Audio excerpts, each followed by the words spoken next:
بسم الله الرحمن الرحيم هل أتى على الإنسان حين من الدهر لم يكن شيئا مذكورا إنا خلقنا الإنسان من نطفة أمشاج نبتليه فجعلناه سميعا بصيرا মানুষের উপরে কি অন্তহীন মহাকালের এমন একটি সময় অতিবাহিত হয়েছে যখন সে উল্লেখযোগ্য কোনো জিনিসই ছিল না?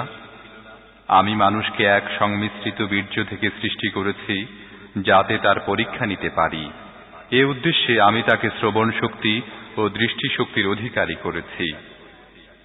إنا هديناه السبيل إما شاكرا وإما كفورا إنا أعتدنا للكافرين سلاسل وأغلالا وسعيرا আমি তাকে রাস্তা দেখিয়ে দিয়েছি, এরপর হয় সে শুকরগুজার হবে, নয়তো হবে কুফুরের পথ অনুসরণকারী।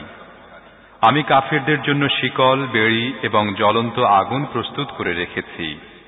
إن الأبرار يشربون من كأس كان مزاجها كافورا عينا يشرب بها عباد الله يفجرونها تفجيرا يوفون بالنذر ويخافون يوما كان شره مستطيرا বেহেশতে নেককার লোকেরা পান পাত্র থেকে এমন শরাব পান করবে যাতে কর্পূর পানি সংমিশ্রিত থাকবে।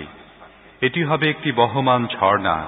আল্লাহর বান্দারা যার পানির সাথে শরাব মিশিয়ে পান করবে এবং যেখানে ইচ্ছা সহজেই তার শাখা প্রশাখা বের করে নেবে।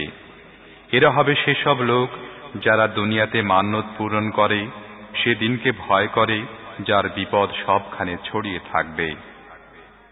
ويطعمون الطعام على حبه مسكينا ويتيما وأسيرا إنما نطعمكم لوجه الله لا نريد منكم جزاء ولا شكورا إنا نخاف من ربنا يوما عبوسا قمطريرا আর আল্লাহর মহব্বতে মিসকিন, ইয়াতীম এবং বন্দীকে খাবার দান করে এবং তাদেরকে বলে, আমরা একমাত্র আল্লাহর উদ্দেশ্যেই তোমাদের খেতে দিচ্ছি, আমরা তোমাদের কাছে এর কোনো প্রতিদান বা কৃতজ্ঞতা পেতে চাই না।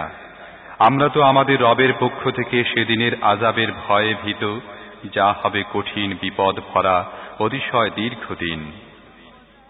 فوقاهم الله شر ذلك اليوم ولقاهم نضرة وسرورا وجزاهم بما صبروا جنة وحريرا متكئين فيها على الأرائك لا يرون فيها شمسا ولا زمهريرا ودانية عليهم ظلالها وذللت قطوفها تذليلا ويطاف عليهم بآنية من فضة وأكواب كانت قوارير من فضة قدروها تقديرا ويسقون فيها كأسا كان مزاجها زنجبيلا আল্লাহ তাআলা তাদেরকে সেদিনের অকল্যাণ থেকে রক্ষা করবেন এবং তাদেরকে সজীবতা ও আনন্দ দান করবেন, আর তাদের সবরের বিনিময়ে তাদেরকে জান্নাত ও রেশমি পোশাক দান করবেন।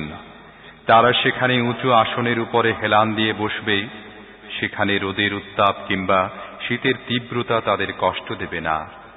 জান্নাতের বৃক্ষরাজির ছায়া তাদের উপর ঝুঁকে পড়ে ছায়া দিতে থাকবে, আর তার ফলরাজি সব সময় তাদের নাগালের মধ্যে থাকবে। তারা যেভাবে ইচ্ছা চয়ন করতে পারবে। তাদের সামনে রৌপ্য পাত্র এবং স্বচ্ছ কাঁচের পাত্রসমূহ পরিবেশিত হতে থাকবে। কাঁচ পাত্র হবে রৌপ্য জাতীয় ধাতুর, যা জান্নাতের ব্যবস্থাপকরা যথাযথ পরিমাণে পূর্ণ করে রাখবে। সেখানে তাদের এমন সুরা পাত্র পান করানো হবে যাতে শুকনো আদার সংমিশ্রণ থাকবে। عينا فيها تسمى سلسبيلا ويطوف عليهم ولدان مخلدون إذا رأيتهم حسبتهم لؤلؤا منثورا وإذا رأيت ثم رأيت نعيما وملكا كبيرا عاليهم ثياب سندس خضر واستبرق وحلوا أساور من فضة وسقاهم ربهم شرابا طهورا إن هذا كان لكم جزاء وكان سعيكم مشكورا এটি জান্নাতের একটি ঝর্ণা যা সালসাবিল নামে অভিহিত। তাদের সেবার জন্য এমন সব কিশোর বালক সদা তৎপর থাকবে যারা চিরদিনই কিশোর থাকবে। তুমি তাদের দেখে মনে করবে যেন ছড়ানো ছিটানো মুক্তা। তুমি সেখানে যেদিকেই তাকাবে সেদিকেই শুধু নিয়ামত আর ভোগের উপকরণের সমাহার দেখতে পাবে এবং বিশাল সাম্রাজ্যের সাজ সরঞ্জাম তোমাদের দৃষ্টিগোচর হবে।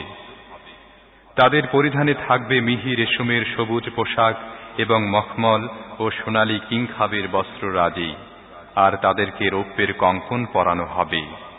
আর তাদের রব তাদেরকে অতি পবিত্র শরাব পান করাবেন। এ হচ্ছে তোমাদের জন্য প্রতিদান, কারণ তোমাদের কাজকর্ম মূল্যবান প্রমাণিত হয়েছে।